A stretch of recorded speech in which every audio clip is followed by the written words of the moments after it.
Thank you for joining us. Welcome to Education Elevated, a podcast from Avenues the World School in New York City. I'm Todd Shy, and I'm your host, and I'm head of school at Avenues.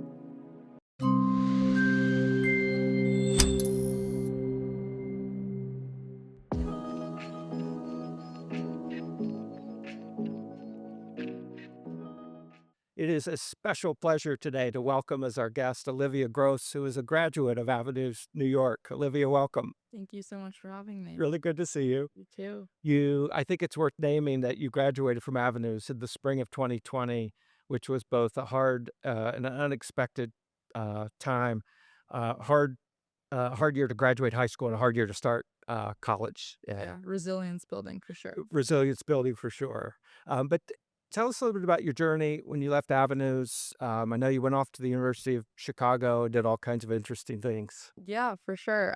It's a real honor to be here. My time at Avenues really greatly built the way that I approached both thinking about what was possible for me as a young person, but also how I approached questions and the process of inquiry generally. I think the path from Avenues to Chicago for me made sense in that regard. I was looking for a place that similarly would allow me to do things, play, explore. And when I arrived to Chicago in the fall, I had heard of this major that this person, Alan Bloom, who wrote a book called The Closing of the American Mind, had created. And it was essentially a program in which you applied during your first year with a question. And if you got in, you got to build your own major at the University of Chicago and explore that question. And so I was deeply impacted by the mastery program at Avenues, which I would say had a similar sort of mission and vision for what learning could look like. And so I would say both curricularly, extracurricularly, and the relationships I built at Chicago, my question that drove my area of study and fundamentals was how do we agreeably disagree? And I would say that prior to even articulating that question, I would say that that was what drove my intellect. But once I got to articulating it, I think the focus around having to form, what question I wanted to guide me, really allowed me to accelerate my learning process, in ways that were incredible. Yeah. But didn't you also pick up a master's at the same time? Yes, So I you, did. I did. Yes, I picked up a master's during my fourth year. I would say, though, that what I had spent so much time in fundamentals looking really closely at texts, doing a lot of close reading, which was incredible. But I think out of my master's, the reason I ended up getting a master's in international relations was not to kind of challenge myself to not only think about, on a micro level, how people engage with difference, but how whole different cultures and countries and regions engage in difference, and how that plays out. And so during my fourth year, I got a master's in which I looked at how social norms spread, but also specifically within the field of international relations, the commodification of norms, both, through market mechanisms in a variety of ways. And so I think we often think about norms as these things that spread organically. I would argue that, as I did in my master's thesis, that there are often very specific and intentional drivers for the way in which norms change. And so I would say it definitely fell within that same question of how do we agreeably disagree, but I really am happy that I challenged myself to think about it in a very different way. yeah, awesome. We're going to talk in a minute. We're going to talk because you continue to work on these topics and you've written an interesting article we're going to talk about. Yeah. But can we start with law review? I want to spend a few minutes Yeah, of because course. what you're famous for around avenues. I claim to fame at open years, as I like to say, You but I started just can't the escape. you started the law. I brought the original, a copy of the original and the founding Wow. For avenue. a first edition, It's a they first would say. edition. The lead article in the table of contents here is by you. Wow. Um, but this you started this and it continues not just to be a core publication and world at Avenues. You've taken it to other schools. But before you talk about what you've done with it, can you quickly tell the origin story of the Avenues Law Review? Yeah, for sure. So the origin story of the Avenues Law Review, really starts with the origin story of how I got to being passionate about these topics.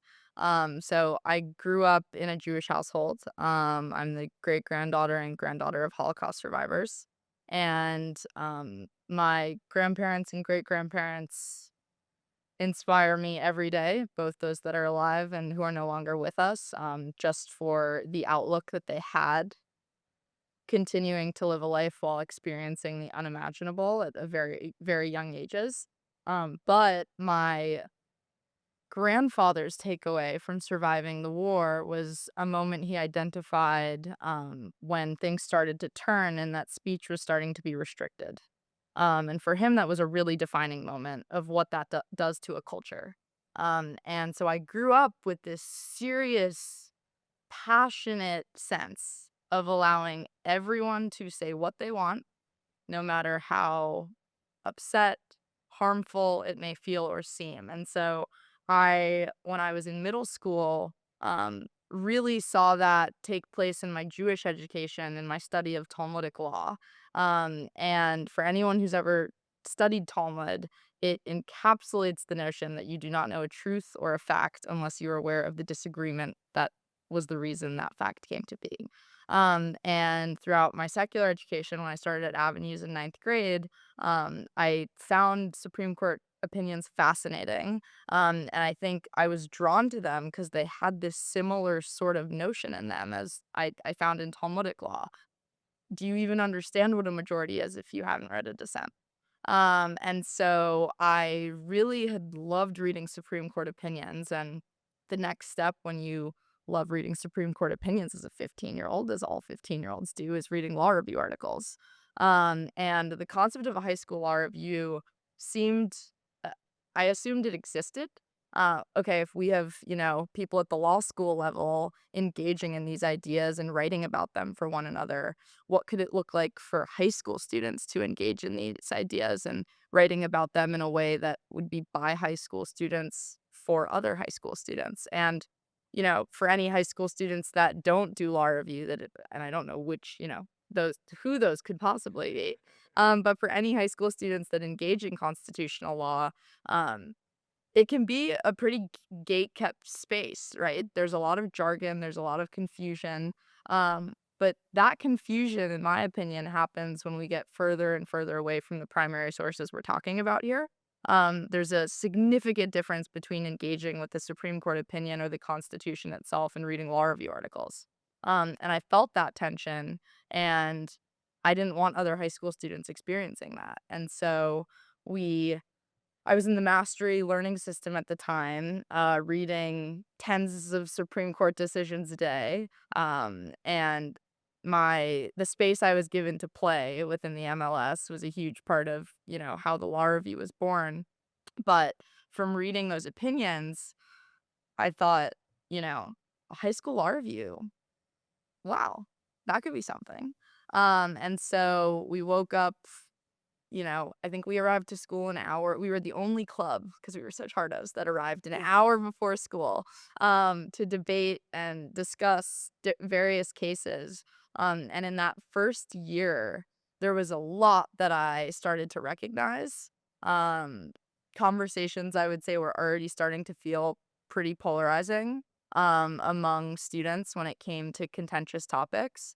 And I noticed that in the law review space, when we would have a conversation about the prefatory clause of the Second Amendment, the mileage for conversation that we were able to achieve on the greater topic, I mean, it just flew. Yeah. And, when we would sit in the ninth floor commons and have conversations around what gun violence or, shootings in schools, what was going on, people would put their guard up. And so that was kind of the origin story of how the Avenues Law Review came to be. But even as a student, I was unintentionally noticing myself metacognating on what the space it was that we were creating. Because there was something really special about it, even in that first year. Yeah, and then I remember in your senior year, we were so proud of this and so proud of you. And I remember saying, how are you going to make sure that this lives on after you leave? You not only made sure it lived on at Avenue, I mean, you've taken it to another level. So what's happened with Law Review since you left Avenues? Yeah, so since leaving Avenues, I've founded a program called the High School Law Review, which provides programming, curriculum, essentially a plug and play model for schools all over the country to start law review chapters of their own. The way that I would define the mission of the program at core is to teach students how to agreeably disagree through the study of constitutional law. So, civics is obviously the essence of everything that we're doing, but I would also say that the way in which we approach and work with schools is an acknowledgement and encouragement of the fact that agreeable disagreement is the goal here. Yeah. And we've found that constitutional law is an extraordinarily productive vehicle for doing the thing. I mean, we can have a lot of conversations today, for example, about what academic freedom is, what free speech is, where does my right to speak and your right to listen, where does that start and stop?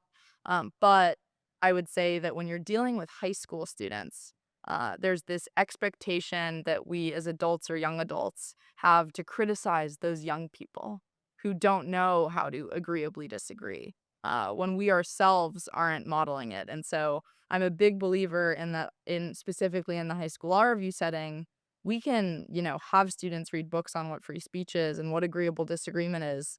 But we also at a certain point have to put them in the room and just let them do the thing. Yeah. And that's the real goal with what we've built for high school law review. Yeah. I mean, it couldn't be more timely. The idea of how do you facilitate agreeable disagreement? Yeah. The grown-ups are struggling with that. So it's a wonderful idea and connects right back to your undergraduate question that you kept. Yeah, for sure. And I think also for us at Avenues, when we started that first law review, there was a notion of recognition that was pretty exceptional for the students in that, we decided to send the thing to the US Supreme Yeah. Court and the justices wrote back to us. I think they were shocked that 14 and 15-year-olds were paying attention to what they were writing. But I say that because with the high school law review program, um, one of the other issues in high schools across the country is that there's a ton of national competitions in STEM. Mhm. There's really not enough national recognition for young people who are dedicating themselves to this important work. So when we stop and think, why aren't young people engaging with this issue? I think we also need to think thoughtfully about what types of work we're recognizing and, yeah, what kind of work we're recognizing. And so we're thrilled this year to be launching the National High School Law Review, which is a competition of the top 25 students from all over the country. And we're thrilled to be working with higher ed institutions who I think have recognized that there are some needs in this space as I well. think they have. And we're thrilled that the University of Chicago will be offering partial based merit scholarships for students that are published in that national journal. And so I think for us, we also need to think really thoughtfully about what messages are we sending young people and what types of behavior are we rewarding. Yeah, that's great. Well, it continues to be a real vibrant community at Avenues New York, and we're grateful for your launching of it. Can we talk about your article in Daedalus? Yeah. It's the same topic, different venue now. So you recently published an article in the journal Daedalus. The title is "The Future of Free Speech." Subtitles: Curiosity Culture. Give me a little bit of context for what led you to write this article, or what's the origin story of this? Yeah, so I'm a huge believer in the power of mentorship. I don't think that I would be maybe even sitting here right now telling you about the high school law review if I didn't have extraordinary teachers, professionals, people with a lot more wisdom than me, helping me think about the problems that I was most passionate about. And one of the two editors of this issue of Daedalus is Professor Jeff Stone, who wrote the Chicago Principles, among many other accolades I could name. But when I was a senior during COVID, I read his book, Sex and the Constitution, and I was obsessed with the line of inquiries that it posed. And, I had this thought of, if I'm sitting at home right now having the chance to read 5 books a week, I wonder what someone like Jeff Stone is doing. So I wrote to him. And we started to Zoom and keep in touch over COVID, and throughout my entire undergraduate career, he really helped me think through these issues related to free speech, both what we were seeing on campus and, on the national stage. And he also has been a huge help in building law review and thinking about, what are the 10 Supreme Court cases that every high school student should look at right now? And also, more specifically, what Supreme Court cases are particularly good at facilitating agreeable disagreement. Um, and as you said, the issue is on the theme of the future. And Professor Stone, I remember one day we were in his office and he was telling me that they were putting together this issue of Daedalus, and I said how excited I was to read it, and he interrupted and said, "Well, how would you like to write?" And I thought he was kidding. And we then had a serious conversation about, if there's gonna be an issue of Daedalus on the future of free speech, it Can't be a lot of old people it writing it. might make sense to bring someone young in. He definitely didn't need to go all the way down to 21, at the time. That was generous to him. But I think as, we started this conversation with you saying, I am in a unique, peer group, my class. We ended during the pandemic and started during it and ended college during the encampment. Yeah. So I think that I faced a lot of questions around what was going on with culture on campus, both in lived experience, but also in my obsession with agreeable disagreement. And so that's how this extraordinary opportunity came to be, and one that I'm very grateful for. Yeah.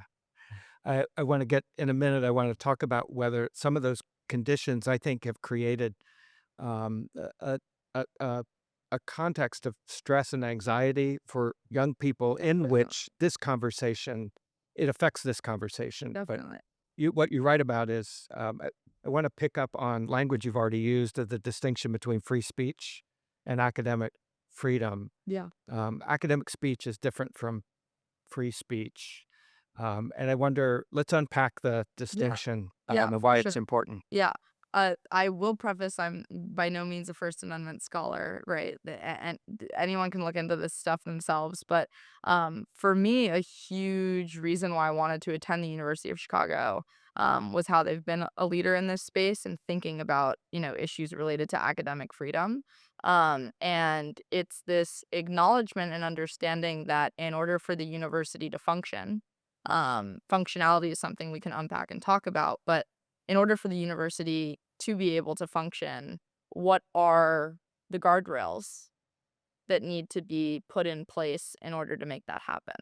And so there's been a ton of conversations over the past year around institutional neutrality. I would say Chicago was way ahead of the curve on that one. But when we think about academic freedom versus free speech more generally in regards to the First Amendment, it's an acknowledgement of the setting that we're talking about, right? Which is one of, learning and growth, and what's the environment that needs to be created in order for that to be facilitated. Yeah, I mean, that was one of the notes I made as I was reading your article. I wondered, what do college students think that a college or university is for? Yeah. And I know Yeah. you're just sharing from your own experience, but what is your experience of that? Yeah, I think one of the biggest tendencies that I've noticed over the last year, is this habit that a lot of students have, that when something upsets them, when something that they hear on campus being said by a peer they might not agree with, some students have a habit to look at the institution. Mhm. What are you going to do about this? And I think one of the biggest, behavioral changes that we really do try to facilitate in the high school law review, and more generally there's a ton of great programs doing this work, is we need students leaning into one another to understand those answers to the questions of, if you say something that really upsets me, and I maybe don't even think that you should have a right to express that speech on my campus. There's a tendency and a habit that we've seen some students having of looking to the university to do something about that speech. Yeah. Yeah. Where do you think that comes from? I mean, so I sympathize when that happens. I'm looking through a couple of different lenses, and one of the lenses is somebody must feel really vulnerable Yeah. if they're looking to somebody else to help take care of this Yeah. scenario. They must be experiencing vulnerability, Yeah, and so I want to pay attention to that. for sure. But what part of the argument of your article, which I thought was compelling, is that if you don't start exercising the muscle of how you're handling opposition to your own thinking, Yeah, it inhibits the growth of your own thinking. for And sure. so what you're trying to protect is or argue for is like the strength of the autonomous individual, Yeah. the strengthening of the autonomous individual by experiencing things that are hard or oppositional or but where do you think that 'cause I agree with you, there seems to be more of that tendency or that impulse now than at least I feel like I remember. Yeah. I mean, I also think though that a huge aspect of the reason that I get fixated on this term curiosity culture Yeah. is because ultimately you can argue that the goal of education is to create a culture as in a specific form. And I think with this question of where do students turn, there of course are times where students are going to be offended and by one another, maybe even by what a professor says. And I think if we want to create the right sort of culture, it's about leaning into understanding why people have come to the conclusions that they have. And we're never going to get there if we don't give students the space to engage with one another to get to those hard places. And we may be rushing in protectively too quickly there, I think is part of your argument. You Yeah. used the word patronizing at one point, but I think your boldest line All or this your most time. provocative line is oh, here it is, okay. Mm. Your phrases.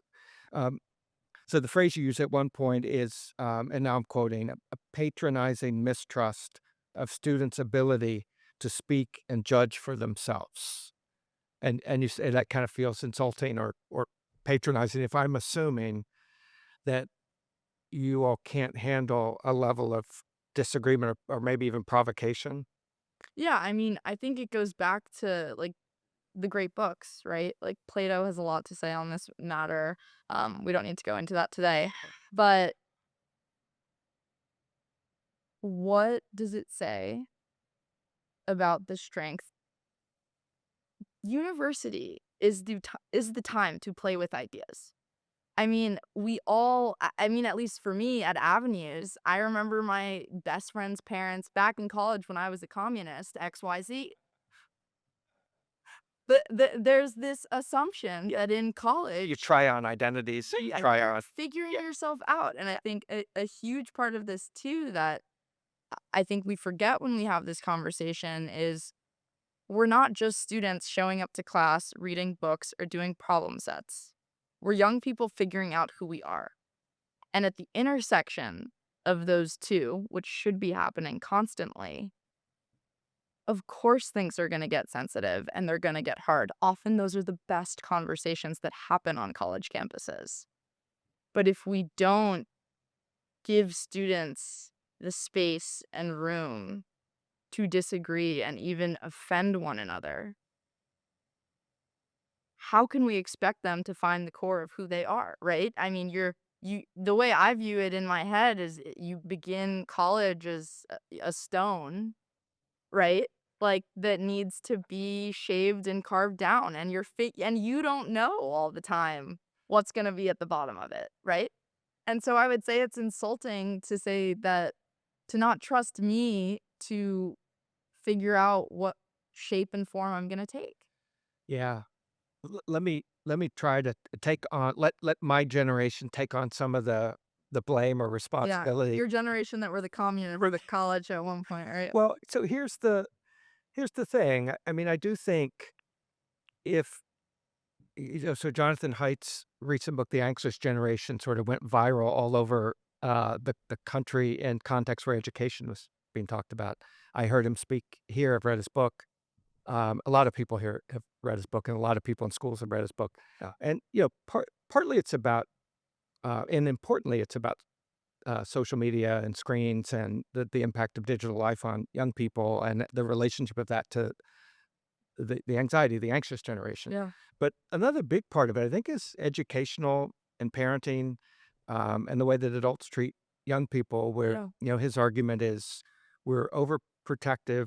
I mean, his thesis is we're way too overprotective of young people in yeah, the physical real world and way too underprotective in the digital world, which is interesting. yeah, But they're more vulnerable there.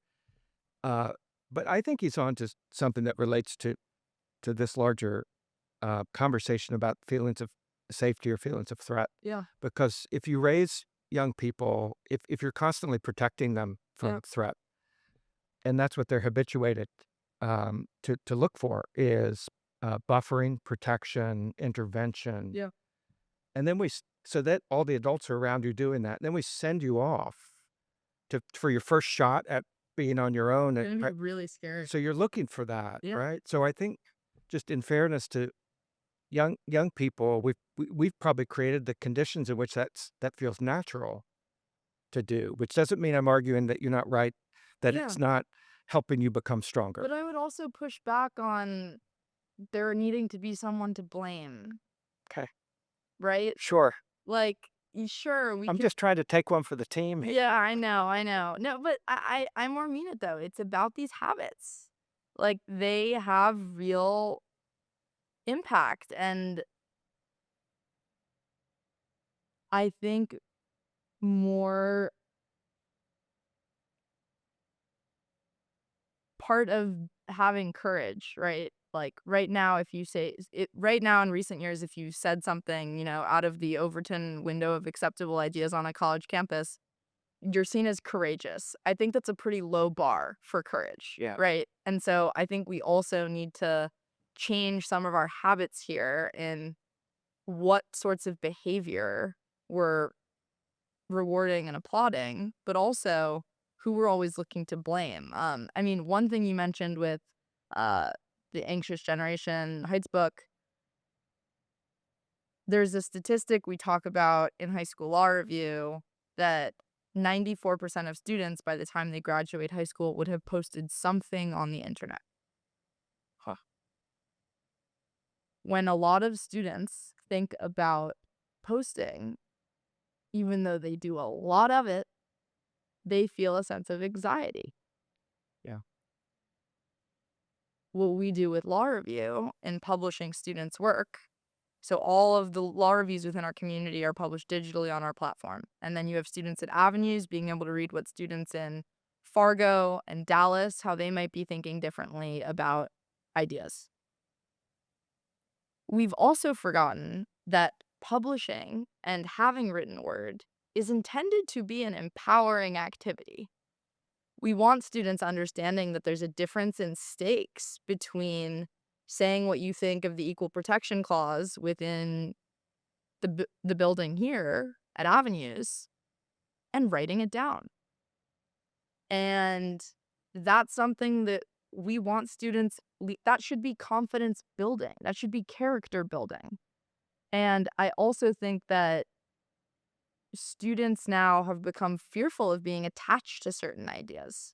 And again, this anxious generation notion, there also has to be some shift in that activity being empowering and confidence building. When I was in 10th, 11th grade and saw the Avenues Law Review, saw my name on it, and Right. we've Right. forgotten that there's real value in that. That's right. I mean, that you gain confidence. Partly it's through exercising courage, but partly it's through actually achieving something or accomplishing something or finishing something and putting something Creating creating something, and something. that requires, yeah, Yeah, being attached to it. that's right. Well, let's talk about, so we're championing the need for resilience and strength to learn what you think in the face of opposition to what you think you think. Um, but you and I know that even free speech and certainly academic speech is not a free for all. There are limits that Yep, we accept. of course. Um, Let me dig up the phrase you use. Another one? Yeah. Well, this is my job. Is I read your article carefully. Um, you acknowledge that, of course, there are limits to speech, even in a university setting. And your phrase is speech should be very mindfully and carefully limited. Yeah. And I wonder what principles we have for guiding those limits. Like, how do we know when we've gone too far? How we know? Shai, this Yeah, is the right. question. Yeah. So I struggled with this question a lot this spring on my own college campus. And I would say that we're not going to have a conversation right now about where hate speech starts and what hate forms of hate speech we should limit. We'd be here for the next few weeks. Uh, but what I will say, and I talk about it in the piece, is the way in which we apply these standards has to be done consistently. And what I mean by that is if I walk around on a college campus knowing what I'm willing to tolerate for the for in order for there to be a robust speech culture, what is it that other students are willing to tolerate, right? And I think that for me is the tension here that we've seen a little bit of as students on campuses, that when these standards stop being applied consistently, it starts to get really messy. And so it can't be, I'm going to tolerate forms of speech that are really harmful to me on Tuesday, but on Thursday, when it comes to forms of speech that are offensive to you, that then we're not gonna tolerate that. So for me, it's more a conversation around double standards and consistency from administration.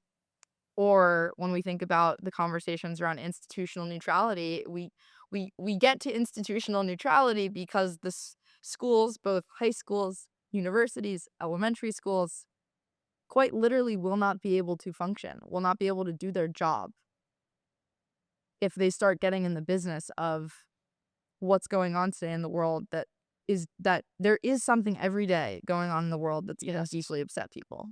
Yes. We can't negotiate those conflicts for the world. It's the question of what does our community need from us in light of those, and those are tough calls. Can I try out I wanted to, like, play out maybe a scenario or the way that I sometimes think about the Yeah. scenarios and let you react to it in a minute ago, because you brought Plato in, so I'm gonna drag Aristotle in and talk about, um so for Aristotle, the good the goal of ethics is to develop good people who then exercise good judgment and good responses to new scenarios. So that the person who's developed themselves and developed virtue, faced with a new scenario, exercises the virtue, exercises judgment Yeah. to figure out what to do. So I'm not applying a pre-existing principle. I've developed myself as Discern a for thinker, yourself. Yeah. which is not unlike what you're talking about of developing um, strength of point of view. But the reason I raise that is when I'm in a room and I have confident opinions and I don't feel afraid or hesitant to share them or push them or argue them. And I feel like I was raised to try to win arguments, which is something that I don't always think is a virtue. That's not always what being effective in the world is. But if I'm in an environment and I feel confident about a point of view, but I'm reading that other people in the space, if I care about them, they're my students or my colleagues or whatever, friends. And my read is this is really rattling them, or this is really bothering them, Yeah. or this is not helping them. What I so sometimes, depending on the scenario, I'll keep pressing a little, but sometimes I'll make the call just purely out of courtesy or purely out of compassion or purely out of relational commitments. Like I'm Yeah. not gonna because they don't need that. And I know that's me making the choice not out of fear that I'm breaking some code or Yeah. whatever. But there are those other lenses that come in. Yeah, of course. Um, so I just wanted you to react to that Yeah. because I feel like Yeah. that's how I operate in the Yeah. world. Yeah. In high school, yeah. Because what you don't want is what can happen in these arguments around speech is people it becomes combat points of view around this become combat, and even on the issue, Yeah. we're trying to win it. And I guess what I'm saying is I'm not sure that I always care about winning the argument as so much as winning the room. Yeah. Yeah, I totally hear you on everything you're saying. It's where we started a little while ago in that in college you're reading books and doing problem sets, but you're also figuring out who you are. And the latter comes into play while you're participating in the activity of gaining knowledge. And in high school or middle school, it's called a that kid. There's a lot of different terms for it. But what comes to mind is the person who's focusing a lot on what knowledge they're attaining and missing the who they are. And so the scenario you're describing, in my view, uh, if you're not focused on, what values you're forming in the world, who you want to be, who you are, all those important questions, you're also not going to be thinking about the critical prerequisite for all of this, which is trust. Right. So, That's right. yeah. It's yeah, I mean, I care deeply about uh, knowledge and understanding. And I mean, I go on reading, and my hair's gray and white, and I go on reading like I'm still in college because I care about that. And Yeah. but at some point, it's not it's not the biggest thing in life. It's big, but your connections to other people become important. And I guess that's where I think is the real balancing act with these topics is tending to other people while you still chase knowledge really, really ambitiously. And it's a dance about balance, Yeah. right? Like if we lean in heavily to questions of who we are in the pursuit of knowledge, I would argue that one of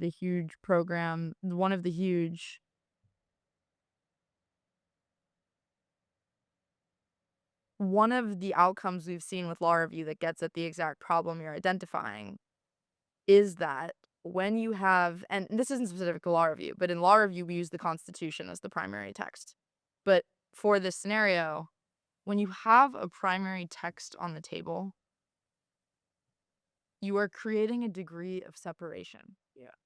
And I know it's not a innovative new idea, right? But seriously, in some of these innovative problems we're facing, we've escaped these ideas that have done us really well for a really long time. And so what I would argue in one of the best ways we've seen striking this balance between who am I and, how am I thinking about the ways that I'm attaining knowledge, when you have a text on the table, you are creating a degree of separation between you, Mr. Shy, Yeah.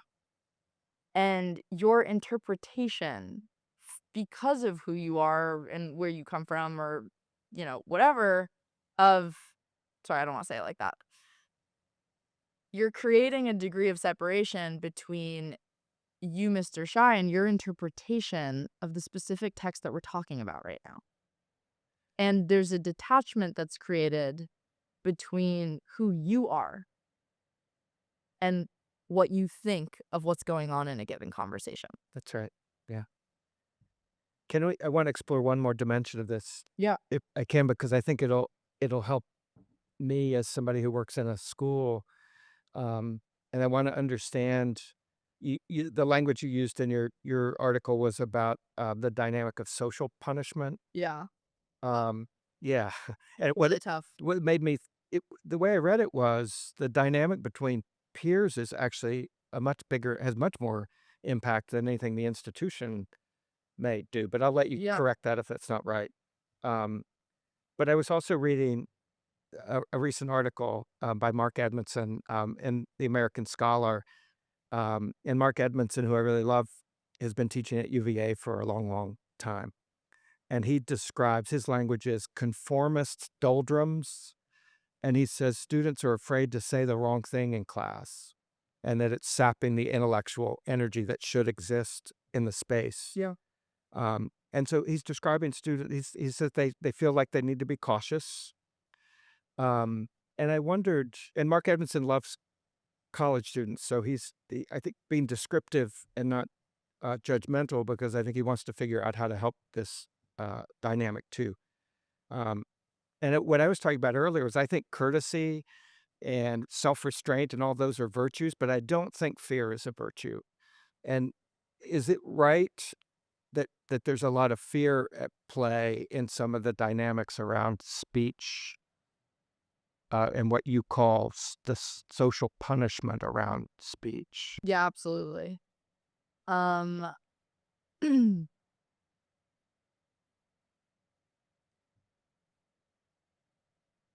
so the social punishment aspect is something that has taken on a really different nature, but I mean, I'd love to hear your thoughts on this. I would argue isn't a new concept, right? Like college kids socially punishing one another for behavior or ideas, right? Like, welcome to Yeah. college.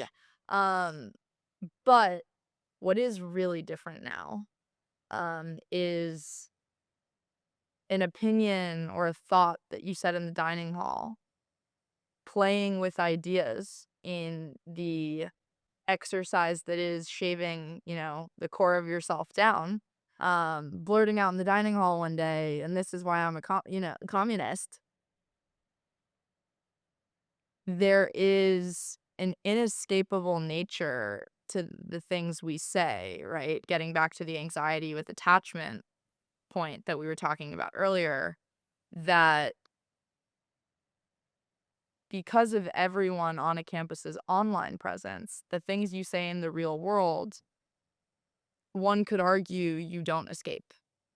And so you'll see students being aware of this and using it in ways that are detrimental to the speech culture on campus. I mean, recording each other, posting what other students say in either the classroom, the dining hall. I mean, you saw that Harvard Law a few years ago banned the right of saying what students talk about in class online. Huh. Like there's a culture we're seeing of the classroom should be a sacred space. The dining hall should be, I mean, sometimes it's a rowdy space, but it should also be a sacred space. Yes. And trust between students is I mean, it's it's in a place that worries me. And you're seeing it with some of the statistics that are coming out from organizations doing super important work like FIRE about what students around the country who are being surveyed, how often they feel like they share their views, how often they feel like they can share their views. And I think the reason we're seeing some of these really frightening statistics is because of the role that there's no lightness with words. Yeah. Yeah, and it feels like a combination to me of the technology exacerbates it for sure. It creates the possibility of permanence, where your intention was for something that Unintentional just passing, permanence, right? right? Unintentional Like, in the way we're permanence. talking about what it means to publish a law review Right. article, like, it can be good, Yes. but It's intentional. That's right. That's right. That seems to me a kind of a violation of an implicit contract with young people, which Completely. is you're gonna make mistakes and you're young and we're going to work with you to move on from those, but those aren't gonna, like, But that's not the weights on your case. back, but That's it's not the case. but the flip of that is so I think some of it's technology and the other is where we began, so this maybe is a good place to return and wrap is y your image of a stone, which is that's the first time I've ever heard that, a college student arriving as a big stone that needs to be shaped and cut, I like that. Um, but so the technology exacerbates it, but it also gets us to what kind of person are you going to be?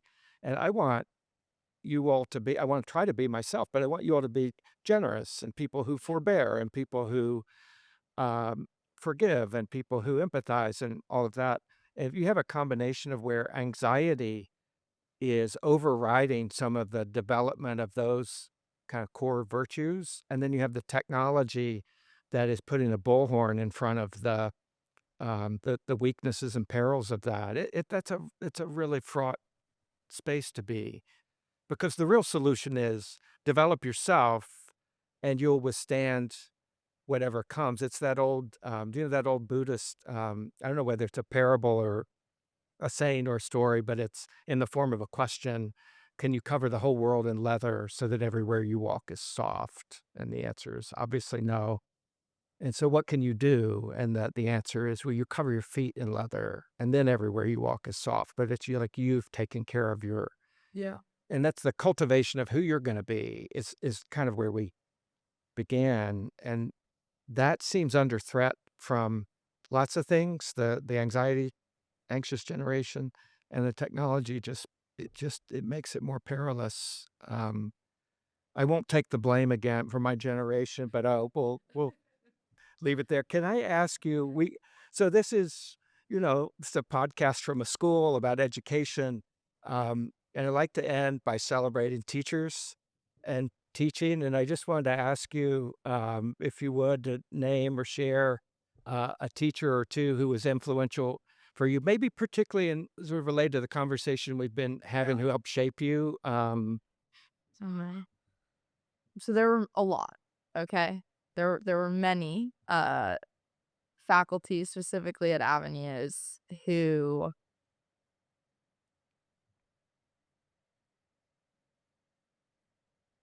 allowed me to figure out the person that I wanted to become, hope to become. In regards to this specific conversation, about, how you create environments where agreeable disagreement is not only tolerated but celebrated, um, Mr. Warren Tappy is a teacher that I, believe it or not, took advanced physics with. And even in that class, it was exercise, but I took a senior seminar with him that I feel so fortunate that I got to take at 18 called Consciousness, Ethics, and the Search for Meaning. I hope he's still teaching a version yeah, of that does. course, yeah. Yeah. But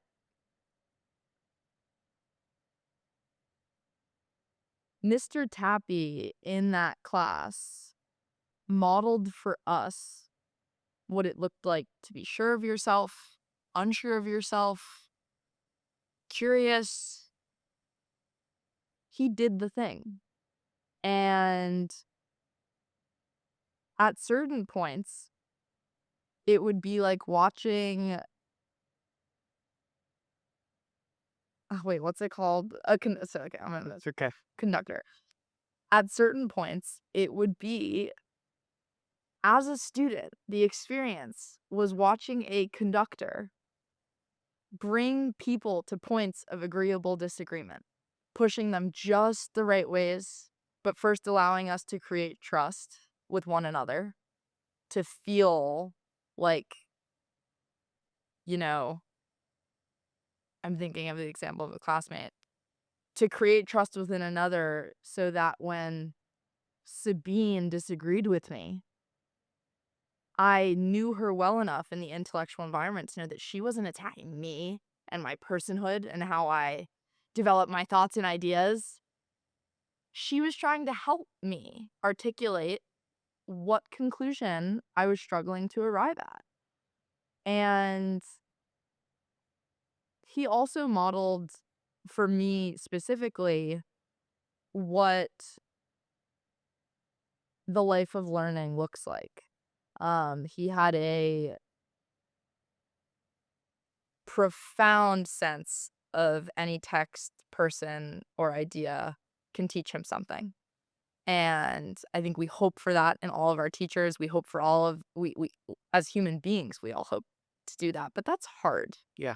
And he has this endless sense of openness that you can't help but feel when you're with him. Yeah. And having the opportunity to be up close to that at such a formative time in my academic journey, I like to think rubbed off on me in certain ways, but I definitely wish I could still be spending some more time in his classroom to take some notes. You could come visit us again. Come up and see him. Thank you for sharing that. Teachers are teaching is hard, really hard work, and teachers are these magical creatures, I think, who put themselves in the way of. Extraordinary. Yeah. Yeah. Olivia Gross, you know how proud we are of you. And we are, goodness. Olivia Gross, you know how proud we are of you, and I really appreciate you coming on and talking with me today. I hope we could do it again in the future. Stay in touch with us. We're cheering you on, and thank you for being here. Thank you so much for having me.